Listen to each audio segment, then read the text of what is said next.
Amigos de Impacto Venezuela, bienvenidos a este su programa Sin Censura Cara a Cara. El día de hoy tengo a dos invitados y vamos a tratar el tema de lo que ha sido la primaria presidencial opositora y todo lo consiguiente. ¿Cómo está el escenario político en Venezuela? ¿Qué le depara a la oposición? ¿Qué viene para esas presidenciales del 2024? Pero sobre todo la persecución o la cacería que ha emprendido la administración de Nicolás Maduro en contra de la comisión de primaria y quienes organizaron este evento el pasado 22 de octubre. Aquí a la pantalla de Impacto Venezuela, pues le doy la bienvenida a Osvaldo Ramírez y a Gabriel Reyes. Ambos son consultores políticos. Bienvenidos. ¿Cómo están? Gracias. Un placer por la invitación. Gracias por estar acá en este espacio. Gracias a ustedes. Osvaldo, comienzo contigo. Comenzó una persecución en contra de la oposición venezolana por haber llevado a cabo un proceso interno que inicialmente la administración de Nicolás Maduro no reconocía. Es un evento interno donde no participó el Consejo Nacional Electoral, pero ellos nunca lo reconocieron y aparte decían que eso no se iba a dar. Entonces, ¿por qué ahora atacar un proceso? ¿Por qué ahora ir contra estas personas que dieron una muestra de resistencia? Porque al final los venezolanos salieron a las calles y la participación fue grandísima. Millones de venezolanos participaron en este evento interno.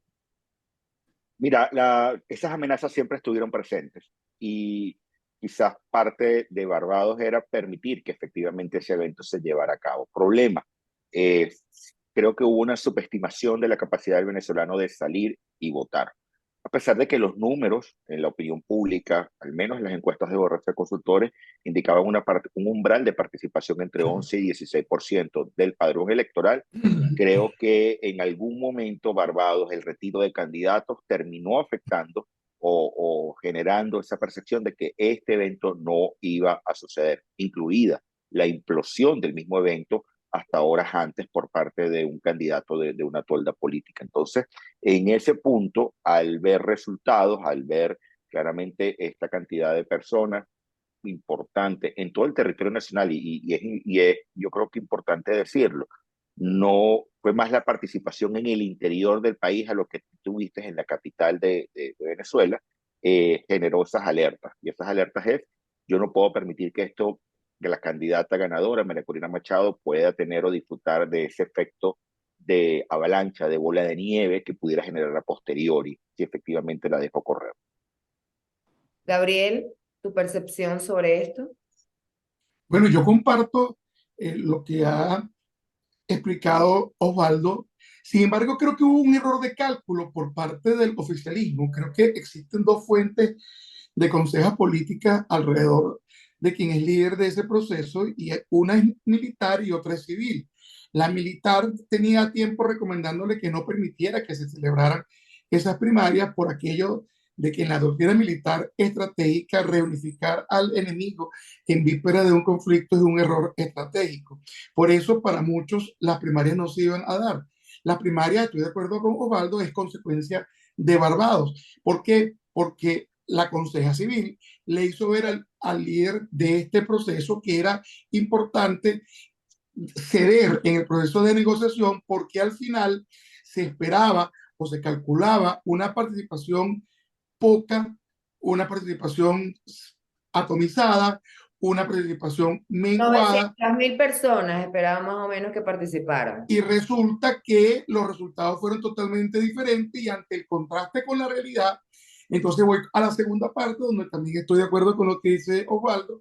Hay que evitar, una vez que el enemigo se reunifica, el efecto avalancha que produce en la emocionalidad colectiva el hecho de que existe una opción válida, una opción que está sobre el tapete y que está cobrando fuerza cada día, que es adversada de la forma en que se está haciendo.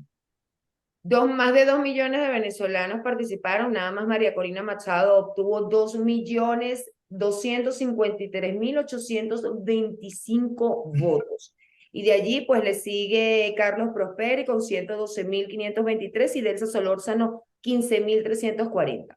Ahora bien, ¿por qué los menciono a ellos tres? Porque bueno, son los primeros tres lugares y María Corina Machado está inhabilitada. Entonces, ese proceso va a continuar. Si continúa, ¿cómo va a ser la oposición para medirse en las presidenciales del 2024? Porque los venezolanos, incluso yo estuve en la calle el 22 de octubre recorriendo y pulsando a los ciudadanos y decían, vamos a defender, o sea, hay que defender nuestro derecho a elegir y nosotros estamos decidiendo a quién queremos que nos represente en las presidenciales. Pero si el gobierno no accede a habilitarla, ¿cómo se ve ese escenario?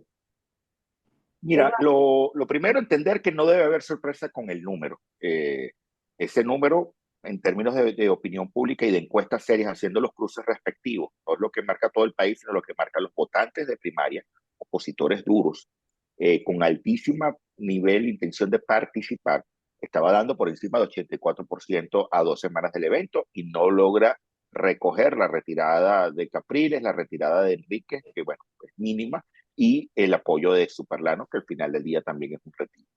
Lo segundo, se abre un árbol de escenario y yo creo que hubo un intento de que el segundo fuera el sucesor. Problema del segundo, la narrativa de la última semana prácticamente llevó a una situación en la que su partido le quitó el apoyo político. O sea, si podías estar en un plan de decir, me quedo tranquilo, espero, y estos 100.000 votos yo lo convierto en una candidatura efectiva, Hasta jefe de simplemente, campaña, ¿no?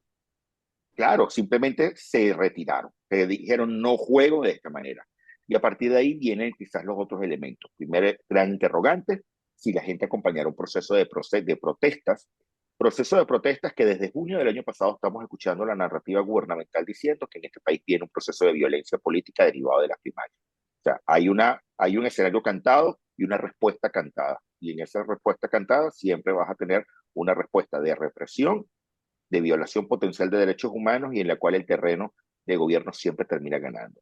Una segunda consideración es hacia dónde se va el liderazgo político. Y si efectivamente María Corina, que se convierte de facto, y es una realidad, en candidata unitaria, pero también en líder de la oposición, puede jugar a tender puentes con partidos políticos para decir, bueno, en un proceso intranegociación, donde yo no soy una prima inter pares, donde yo soy una persona que tiene la capacidad de gran elector, podemos en consenso decir quién puede sucederme en caso de que mi inhabilitación no logre ser levantada. El Si tercer ella elemento, no accede, Osvaldo, si ella y no accede a abandonar, no, ahí viene el tercer elemento, yo sigo de largo mi carrera hasta el final y veré dónde sucede y hasta dónde puedo llegar con ese elemento. Y el cuarto, efectivamente, cómo entra esto en la configuración de Barbados. Configuración de Barbados, que bien escuchemos a Jorge Rodríguez, jefe de la delegación oficialista, indicar que se tenía que reunir la comisión de verificación del acuerdo, pero ha habido yo creo que incumplimiento por parte del régimen de perseguir la primaria cuando previamente me habías dicho voy a respetar el mecanismo por el cual escoges esto. Y eso trae una consecuencia posteriori, que pudiera haber una negociación política en decir vamos a hacer la primaria con el CNE, sin María Corina, sin inhabilitado, dando espacio, entendiendo esa elección en una fecha en el segundo semestre del 2024. Y a eso le metes una capa, Guayana Esequibo. Aquí tú pudieras tener una situación en la cual por un estado de excepción decir, eso no va en aras de la defensa de la nación, no podemos estar celebrando un proceso electoral en el 2024. gracias, Gabriel. María Corina Machado se ha mostrado radical y firme siempre en sus convicciones y en cómo abordar la situación política del país. Ella no siempre ha dicho que no se va a sentar a negociar con la administración de Nicolás Maduro, que no se puede negociar con ellos. Entonces hay un proceso de Barbados, el cual también nos comenta Osvaldo, en donde se abre la posibilidad de que ella como líder de la oposición ahora se tenga que sentar o la llamen. ¿Eso podría darse o ella tendría que acceder? ¿Es viable que lo haga o no? Yo creo que gran parte de la estigmatización por parte del oficialismo del proceso de las primarias radica en que no van a consentir que la legitimización de este proceso permita que María Corina Machado tome el asiento que le corresponde en una mesa de negociación, bien sea en Barbados, en México o en donde se convoque. Si bien es cierto que este proceso ha demostrado, y así lo decían los estudios de opinión, como indica Osvaldo, que el favoritismo hacia María Corina era absoluto, también hay estudios de opinión que han señalado que al lado de un 20% de participación en las primarias, había un 30% de electores que indicaban que estaban dispuestos a salir a la calle a protestar. Esto, por supuesto, eleva el costo político de la decisión de mantener la inhabilitación. Yo no creo que Marcorina delegue en nadie, más allá de que deje de ser par interprimo y sea un líder de la oposición. Yo no creo que exista cabida para ese proceso de negociación porque rompería precisamente el esquema de hasta el final, generaría una decepción colectiva y creo que no es parte de lo que ella está tratando de esbozar de cara al futuro. Yo creo que ella va a mantener su posición firme y asumirá el costo de la inhabilitación quienes pretenden de alguna forma desconocer un clamor popular. Sí estoy de acuerdo en que la agenda que corre en paralelo, que para algunos al principio era una agenda lejana del tema del Esequibo, va a formar parte de una dinámica donde muy posiblemente las circunstancias puedan favorecer un clima enrarecido, lo que algunos llaman la ingobernabilidad autoinducida, generar suficientes condiciones como para nublar cualquier tipo de espectro de viabilidad de soluciones en el margen de la dinámica política normal o natural. Osvaldo, el papel de Estados Unidos en este momento vienen ya negociando desde hace más de un año con la administración de Nicolás Maduro directamente y eso se traduce en el levantamiento temporal de las sanciones, como hemos visto en el área petrolera. Pero el papel de Estados Unidos en este momento, hay portavoces de la Casa Blanca que han dicho que si no levantan las inhabilitaciones, van a volver a sancionar, o sea, van a retroceder, van a echar para atrás las licencias, etcétera. Pero, ¿cómo cree que se vaya a manejar ese escenario, ya que la primaria ya se dio, ya el pueblo venezolano dijo, o los que participaron, es María Corina Machado quien es la que queremos que nos represente, pero está inhabilitada, el gobierno la está atacando, y posteriormente se pueden dar detenciones de opositores que puede ser Jesús María Casal, que es de la Comisión Nacional de Primaria, los de Súmate que participaron en este evento. ¿Cómo sería todo esto con Estados Unidos? Y Estados Unidos tiene una decisión importante en sus manos. Regresar al estado previo de sanciones, volver a esa camisa de fuerza que prácticamente le impuso la administración Trump a la administración Biden, y seguir luchando con un problema crítico que es la migración en su frontera.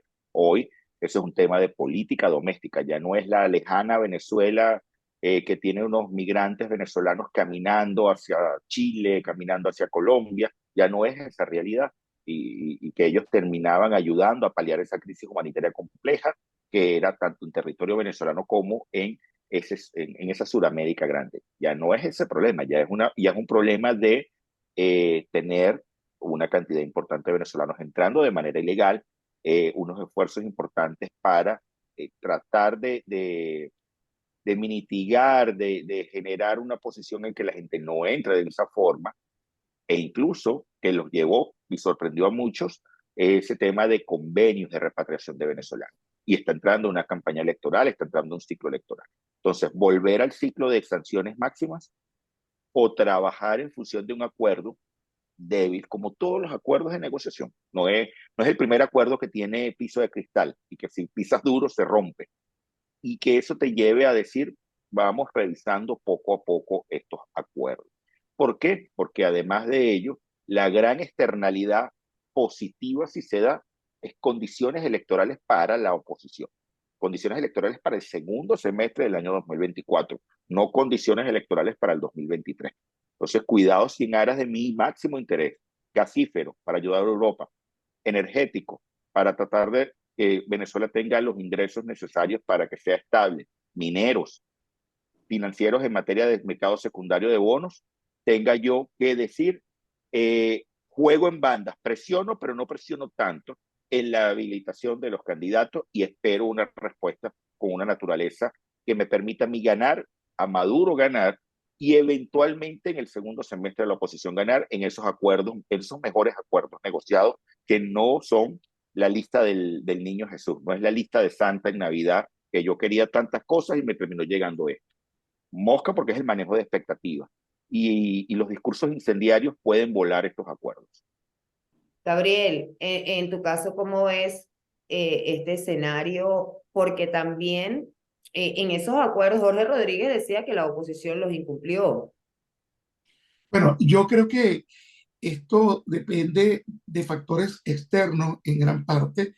Hay una dinámica geopolítica en este momento que hasta el momento se ha materializado en una guerra de discursos. Cuando escuchamos, por ejemplo, el discurso de esta mañana del señor Erdogan diciendo que Hamas no es un grupo terrorista y empezamos a ver la cercanía, la proximidad que existe entre Venezuela y Turquía, cuando comenzamos a analizar lo que está sucediendo en la dinámica de la geopolítica, en los conflictos que nunca están lejanos, entendemos por qué Estados Unidos realmente no levantó ninguna sanción, sino que otorgó unos permisos.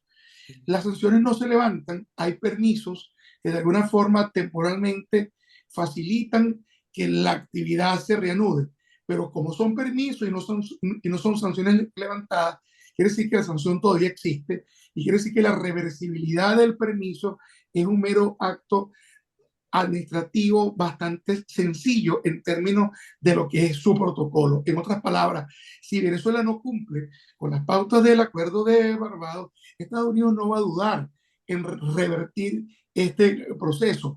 Por eso yo creo que un poco la agenda energética no es lo que en este momento preocupa más a los intereses de Estados Unidos, que puedo entender, está tratando de evitar que en el momento geopolítico una coalición ideológica nazca precisamente en territorio venezolano, sobre todo y habida cuenta de que el proceso en América Latina no ha sido del todo beneficioso para la gente de Sao Paulo, que ha visto como otros países están mirando hacia la derecha. Creo que hay un tema bastante complejo sobre la formación de coaliciones en un momento en el cual en el mundo pareciera que nadie es suficientemente independiente para que sus problemas sean meramente autóctonos, y creo que son muchos los intereses, por supuesto están los económicos, pero creo que priva el interés político desde la perspectiva del balance de poder que se está construyendo. ¿Creen que, para ir finalizando, creen que esta etapa que está viviendo Venezuela es diferente a las anteriores, entiéndase en los procesos de negociaciones, entiéndase en la primaria, que no es la primera vez que la oposición va a una primaria? Maduro todavía, o el oficialismo, el chavismo, el madurismo, no ha definido o no ha dicho quién va a ser su candidato, si se va a reelegir Nicolás Maduro, si van a ir a una primaria o si van a designar a alguien. Lo que sí quisiera entender es, porque partiendo de lo que dice la gente en la calle o lo que expresaba la gente ese domingo 22 de octubre, es que eh, se la jugaron. O sea, quieren un cambio, ya están cansados, incluso los mismos seguidores del gobierno están cansados de esta crisis país que nos está impactando de alguna manera a todos durante años. Entonces, Nicolás Maduro no es Hugo Chávez y eso lo tenemos muy claro. Entonces, ¿cómo ven esto? ¿Es igual? ¿Va a ser diferente?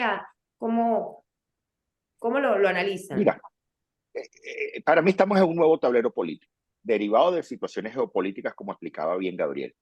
Ese nuevo tablero geopolítico y político en Venezuela tiene dos características: una reacomodación del mapa de poder dentro de la oposición, a pesar de que el liderazgo en la plataforma y la negociación lo llevan partidos que fueron legitimados en el 2015, la realidad que gritaron las calles el 22 de octubre es totalmente distinta. Quiere una renovación de liderazgo. Y lo segundo, en materia de reacomodo dentro del gobierno, en función de entender que si no hay un timonazo económico, la revolución solo puede ser sostenible a punta de mano dura. ¿Ok? Yo creo que se está tratando de evitar caer en esa situación y generar un escenario. Venezuela se arregló 2.0, reloaded, como lo tuviste en el primer semestre del 2022. Ese es un nuevo tablero. Parte de ese nuevo tablero también es la relación de la comunidad internacional con el país, que a partir del año 2018-2019 comenzaron a alejarse y prácticamente hubo una ruptura de relaciones. Ejemplo, cómo España está haciendo una punta de lanza para tratar de que Europa levante sanciones. Ejemplo, justamente el levantamiento temporal de algunas sanciones, incluso de manera completamente inesperada para algunos en áreas que efectivamente no se aspiraba, como ejemplo, el tema minero. Entonces, este nuevo elemento nos lleva a pensar hasta dónde efectivamente los actores estarán a la altura, pero hasta dónde los ciudadanos no los bajarán del barco electoral, porque si pudieras tener un efecto de que la votación del domingo caiga en ese saco de desesperanza y que simplemente esa gente no vote porque no logró la habilitación de su candidata, dejándole la alfombra servida, por supuesto, a Nicolás Maduro para que con un 11% de popularidad de gestión, con un 20% de intención de voto del PSV, logre ser una mayoría mínima electoral y hacerse con el poder. Yo comparto el análisis de Osvaldo y quisiera añadir que esa construcción de una mayoría a partir de una minoría exigua implica forzar muchas veces los escenarios, aplicar medidas de control, generar esa ingobernabilidad autoinducida que de alguna forma es capaz de propiciar entropía interna. Tú hacías una pregunta con respecto al proceso de las primarias anterior. En las primarias del 2012 hubo un ganador y de manera continua había la gobernabilidad suficiente para una dinámica electoral que se dio donde hubo las elecciones, se declaró un ganador y todo siguió su curso. En este momento no existe ese escenario porque hubo unas primarias, ya las primarias están viciadas desde la perspectiva oficialista, con la estigmatización del mismo proceso, que no es otra cosa que el reconocimiento de quien resultó vencedora y del poder de convocatoria que tuvo. Y esto va a propiciar que el costo de que esto transcurra en un proceso electoral normal va a ser demasiado alto para que lo puedan permitir. Entonces, aquí el tema, y entrando tal vez en cosas un poco más puntuales y profundas, es que si acaso existía algún tipo de usurpación de funciones o de identidad, que yo no lo veo, no soy jurista, pero yo no lo veo, eso existió desde el momento de la convocatoria, hace 6 meses, no ahora cuando hay una ganadora. Entonces, pareciera que Por lo eso que que está dicen que hubo un sucediendo, fraude. ¿Dónde está el claro, fraude? pero lo que está sucediendo es una reacción y cuando en la política existe una reacción de esta forma, precisamente lo que se está anunciando es el no consentimiento del juego político a partir de este hito llamado primaria. Entonces yo no creo que sea nada parecido con lo que sucedió en el 2012. Creo que las primarias no son un elemento que enlaza con un ambiente electoral, sino que es un elemento disruptivo que crea un momento de tensión dentro del espacio y del tiempo que vivimos y que por supuesto va a generar, digamos, presiones internas y externas a quienes toman las decisiones en el oficialismo por ver cómo hacen para que este furor, este clamor popular que ha sido medido y palpado el día domingo sea de alguna forma desconocido o ignorado y que por el contrario, la persecución no victimice o martirice más a la persona que está siendo en este caso perseguida y lo que logre es el efecto contrario que es bastante probable que suceda. Sí, es importante ese punto. Osvaldo, ¿qué pasa? ¿Crees que la administración de Maduro se la juegue y meta presa, por ejemplo, a María Corina Machado? Mira, creo que ha habido mucha timidez en hacer eso desde hace muchos años. Creo que van a operar por bandas, como lo estamos viendo ahorita. Ahorita la banda es súmate Comisión Nacional de Primaria. Verán más adelante. Yo creo que esos son cálculos complicados, pero que hoy no les conviene. Pero Simplemente yo creo que no sí está ni puede siquiera meter yo no creo preso que esté a incluso otros. sobre la mesa. Y a Yo no otros, creo si que esté meten sobre la mesa preso esa a otros. decisión. Y si meten preso a otros, que no es María Corina Machado por ser un líder representativo. Puede ser Jesús Creo, Casal o otros. bueno, pudiera pasar, y esos son parte de los riesgos que estaban allí siempre, de esa persecución sistemática y selectiva por parte de algunos actores. Pero creo que por ahora estamos viendo es el rugido, no necesariamente la mordida. En rugir, yo creo que en muchas ocasiones ese rugido logra espantar y logra meter miedo. Lo que siempre ha hecho la administración de Maduro. Una última pregunta. Yo hace unos meses atrás, cuando empezó el furor nuevamente de María Corina Machado, antes muchos venezolanos no creían en ella o no comulgaban con sus ideales o su forma de hacer política. Eso viene también de lo que sembró el fallecido presidente Hugo Chávez en decir que ella no calaba, pues. Entonces, todo cambió, pero si nos ponemos a ver las perspectivas, Hugo Chávez fue el ala radical de la izquierda y María Corina el de la derecha. O sea, esto se está dando como dos polos radicales en su momento hubo con Hugo Chávez y ahora con María Corina. ¿Lo ven así? No, Sí. yo no veo eso así. Este, a Está ver, bien, por eso estamos los tres, porque somos, o sea, son sí, diferentes análisis y es bueno saberlo. no, para mí Hugo Chávez no fue un polo radical de izquierda. Hugo Chávez fue un proyecto militarista, completamente distinto fuera de ideología. Nosotros con Hugo Chávez vimos capitalismo de Estado, rudo, entre 2007 y 2010 con esa renta petrolera gigante.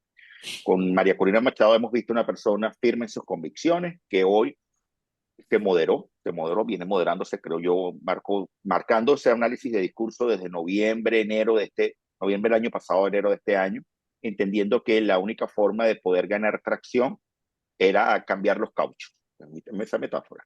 Y, el terreno que estaba entrando implicaba moderación, centro derecha, y tender puentes. Pero no, yo no le he visto nunca como una persona, o al menos en lo que ha dicho discursivamente cuando ha hablado de política pública, económica, yo no la he visto como una persona radical de derecha. ¿Qué más radical de derecha que un gobierno? Y particularmente el gobierno de Maduro es un gobierno de políticas públicas de derecha, en la mayoría de los casos, salvo esos esquemas clientelares, pero yo no veo esa posición de esa forma. ¿La ves gobernando en algún momento a María Corina Machado? Esto, no, no tengo la capacidad de llegar a eso. Yo lo que creo es que el pueblo venezolano quiere un cambio Es así. y ese cambio es cambio de política pública. Gabriel, Hay gente que está dispuesta a un timonazo económico y aceptar a Nicolás Maduro si el país está próspero. Entonces, fíjate que tienes un ciudadano expectante que quiere vivir mejor es y, así. no, y le da igual el tipo de gobierno que pueda tener. Es así. Gabriel, decías que sí lo veía como polos radicales, ¿por qué? Claro, porque aunque comparto la explicación que hace Osvaldo, porque politológicamente está suficientemente argumentada, desde la perspectiva de la opinión pública, las etiquetas del gobierno de Hugo Chávez eran netamente de izquierda. Nunca Venezuela se había autoidentificado como la República Socialista, nunca había existido un acercamiento a íconos del comunismo como Fidel, el Che Guevara, desde la perspectiva del gobierno y por supuesto para todo el mundo y para los venezolanos, el gobierno de Hugo Chávez era un gobierno de izquierda, aun cuando, repito, comparto lo que dice Osvaldo de muchas políticas de capitalismo de Estado que se destacaron en su ejercicio. Pero, ¿por qué María Corina Machado puede ser percibida como de derecha? Porque, bueno, yo no creo hoy día en esa etiqueta de izquierda y derecha que para mí están en desuso, sino porque sencillamente en ese cambio que está planteando Osvaldo al final de su intervención, que la gente reclama, lo que se está viendo precisamente es que todo lo contrario a la izquierda, en términos de sentido común, es la derecha, pero lo principal es que ya el venezolano le perdió el miedo a reconocer que si aquello fue izquierda, esto es derecha, y que con la izquierda no fue para ningún lado, entonces déjame ver qué consigo yo en la derecha, porque definitivamente la necesidad de un cambio nos está llevando a romper cualquier tipo de patrones ideológicos con respecto a etiquetas preconcebidas y se está perdiendo el miedo, así como el mismo Hugo Chávez decía en su campaña que él no era de izquierda cuando él fue candidato porque le daba miedo, el miedo que inspiraba en los electores que reconociera que fuera de izquierda cuando candidato. Bueno, ya al elector no le da miedo decir, con la izquierda yo no tengo nada, déjame ver que es la derecha, porque lo que yo sí quiero es algo totalmente contrario a lo que tengo ahorita. El discurso de María Corina es un discurso muy centrado en el libre mercado, en el progreso, en el emprendimiento social. Y yo sí creo, fíjate, que si Dios le da vida y los resquicios del Estado de Derecho se conservan y se protegen, ella tiene una gran opción de ser presidente, porque definitivamente Venezuela es un país que por definición de Estado es pluralista y donde existe una democracia, al menos en un texto un poco manoseado, pero que existe, que es nuestra constitución, que es un contrato social que priva sobre el derecho de la mayoría, y en este momento pareciera que la mayoría busca un cambio. Creo que Osvaldo, que está más cerca de los números, lo puede afirmar, y ese cambio no puede ser un cambio cosmético, ni un cambio de nombre, ni un cambio, no, la gente quiere un cambio drástico, Se va a porque dar. sabe, ¿Ustedes creen que se dé en el 2024 un cambio? no Independientemente sé, de... en el 24 yo no lo sé porque ahí, al igual que Osvaldo, se me quedaron los caracoles hoy. Pero lo que yo sí te puedo decir es que el cambio es necesario porque no podemos seguir planteando un país donde el nivel de pobreza, donde la miseria es una pandemia que realmente se encuentra presente en todos los sectores del país y donde las posibilidades de progreso individual y colectivo son nulas por el pobre ejercicio de las libertades económicas, sociales y políticas que hoy disfrutamos. Entonces yo sí creo que el cambio debe tener un futuro pronto. Dios quiera que sea por la vía democrática, que es por la que todos esperamos que suceda. Así es, así es. Muchísimas gracias, Osvaldo Ramírez, Gabriel Reyes, por acompañarme aquí en Cara a Cara. Para mí ha sido un gusto conversar con ustedes y escuchar su análisis en torno a lo que está viviendo Venezuela políticamente en este momento. Gracias por acompañarme, gracias por su disposición y por siempre aportar a nuestro país de manera positiva en lo que se puede o no hacer en el tablero político. Gracias. Feliz día para todos. Gracias a ti por la invitación. Un Gracias a placer, mi audiencia Osvaldo. también. Gracias a toda mi audiencia también de Cara a Cara. Les recuerdo que para más información pueden visitar www.impactovenezuela.com y también nuestras redes sociales @impactove. Soy Mildred Manrique, nos vemos en una próxima entrega.